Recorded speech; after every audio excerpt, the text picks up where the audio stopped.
कधी विचार केलाय का की नकाशा उघडताच आपल्या फोनमध्ये नक्की अशी काय जादू होते? चला तर मग आज आपण त्यामागचं तंत्रज्ञान अगदी सोप्या भाषेत समजून घेऊया. तर आज आपण याच प्रश्नाचा शोध घेणार आहोत, म्हणजे आपल्या हातातलं ते छोटंसं उपकरण, या अथांग पृथ्वीवर आपण नेमके कुठे आहोत हे ओळखतं तरी कसं? याचं उत्तर ना फक्त 3 अक्षरांमध्ये दडले. GPS. हो, ग्लोबल पोझिशनिंग सिस्टम. मराठीत आपण याला म्हणतो जागतिक स्थिती निर्धारण प्रणाली. ही एक अशी सिस्टीम आहे जी फक्त सिग्नल्सच्या आधारावर पृथ्वीवरची कुठलीही वस्तू किंवा व्यक्ती कुठे आहे हे ठरवते. अच्छा, मग हे लोकेशन नक्की ठरतं कसं? तर यासाठी ना 3 महत्त्वाच्या गोष्टी वापरल्या जातात. एक म्हणजे अक्षांश, म्हणजे आपण उत्तर किंवा दक्षिण दिशेला किती लांब आहोत. दुसरं रेखांश, म्हणजे पूर्व किंवा पश्चिम दिशेला किती लांब आहोत. आणि तिसरं समुद्रसपाटीपासून आपली उंची किती आहे. या तिन्ही गोष्टी एकत्र आल्या की आपलं अचूक लोकेशन मिळतं. बरं, चला तर मग जरा खोलात शिरूया. ही सिस्टम नक्की चालते कशी?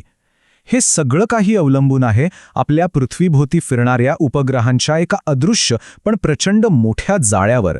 आणि हे जाणून घेणं महत्त्वाचं आहे की ही जी संपूर्ण ग्लोबल सिस्टीम आहे ना, म्हणजे आपण जे GPS वापरतो ते अमेरिकेकडून चालवलं जातं.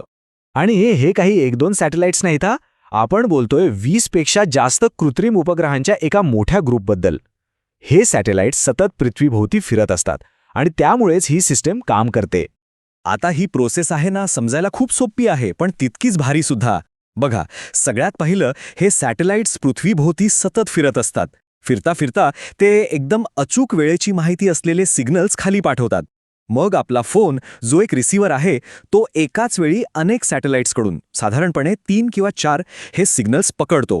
प्रत्येक सिग्नलला पोहोचायला लागणाऱ्या वेळेतला तो जो छोटासा फरक असतो ना, तो मोजून फोन प्रत्येक सॅटेलाइटपासून स्वतःचं अंतर कॅल्क्युलेट करतो. आणि बस, ह्याच माहितीच्या आधारावर आपलं अचूक लोकेशन ठरतं. कमाल आहे ना? आणि याच अविश्वसनीय अचूकतेमुळे GPSला एक एकदम परफेक्ट असं टोपणनाव मिळालंय. मार्गसूचक म्हणजे काय? तर आपल्यासाठी मार्ग शोधणारा. एकदम सोपं, प्रभावी आणि अगदी बरोबर वर्णन आहे हे.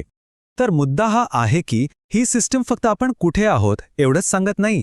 आपलं अचूक लोकेशन सतत सांगून ती आपल्याला एका ठिकाणाहून दुसऱ्या ठिकाणी पोहोचवू शकते. म्हणजे खरं तर आपल्याला रस्ता दाखवते. आणि म्हणूनच मार्गसूचक हे नाव एकदम फिट बसतं. चला आता बघूया की हे तंत्रज्ञान प्रत्यक्षात वापरलं कुठे जातं. म्हणजे टेक्नॉलॉजीपासून ते आपल्या रोजच्या आयुष्यावर होणाऱ्या परिणामांपर्यंत आपण GPSचा वापर नक्की कुठे कुठे करतो. ही लिस्ट बघितली ना तर खरंच आश्चर्य वाटेल. नैसर्गिक आपत्ती निवारण टीम्स याचा वापर करतात. जंगलात आणि डोंगरामध्ये फिरणारे लोक यावर अवलंबून असतात. सैनिक, पायलट, मच्छीमार आणि खलाशी सगळेच जण रस्ता शोधायला याचा वापर करतात. ट्रान्सपोर्टवाले आणि अर्थातच गुगल मॅप्स वापरणारा प्रत्येक जण. अरे, आपल्या घरी जे जेवण येतं ना, ते सुद्धा याच तंत्रज्ञानामुळे वेळेवर पोचतं. खरं सांगायचं तर आजच्या काळात अनेक व्यवसायांसाठी, विशेषतः होम डिलिव्हरी सर्व्हिसेससाठी GPS हे फक्त एक टूल नाहीये, तर ती त्यांची जीवनरेखा आहे असं म्हटलं जातं. याच्याशिवाय त्यांचं संपूर्ण बिझनेस मॉडेलच ठप्प होऊन जाईल. पण जरा विचार करा, एका परदेशी सिस्टमवर इतकं अवलंबून राहणं, विशेषतः देशाच्या सुरक्षेच्या आणि इमर्जन्सीच्या वेळी किती धोक्याचं ठरू शकतं, नाही का? याच विचारानं आणि आत्मनिर्भर होण्याच्या गरजेतून भारतानं स्वतःची स्वतंत्र नॅव्हिगेशन सिस्टम तयार केली आणि तिचं नाव आहे नाविक. मग यात आणि GPSमध्ये फरक काय आहे? सोपं आहे. GPS, जसं आपल्याला माहीत आहे, ही एक ग्लोबल सिस्टम आहे जी अमेरिका चालवते. याउलट नाविक ही एक रिजनल सिस्टम आहे. म्हणजे ही भारताची स्वतःची स्वतंत्र सिस्टम आहे जी खास करून भारत आणि त्याच्या आसपासच्या परिसरासाठी बनवली आहे. आणि नाविक या नावाचा फुल फॉर्म आहे नॅव्हिगेशन विथ इंडियन कॉन्स्टलेशन. नावावरूनच त्याचा उद्देश आणि मूळ दोन्ही स्पष्ट होतं. आणि हे काम करण्यासाठी भारतानं नाविक सिस्टमसाठी स्वतःचे 7 खास सॅटेलाइट्स अंतराळात सोडले आहेत.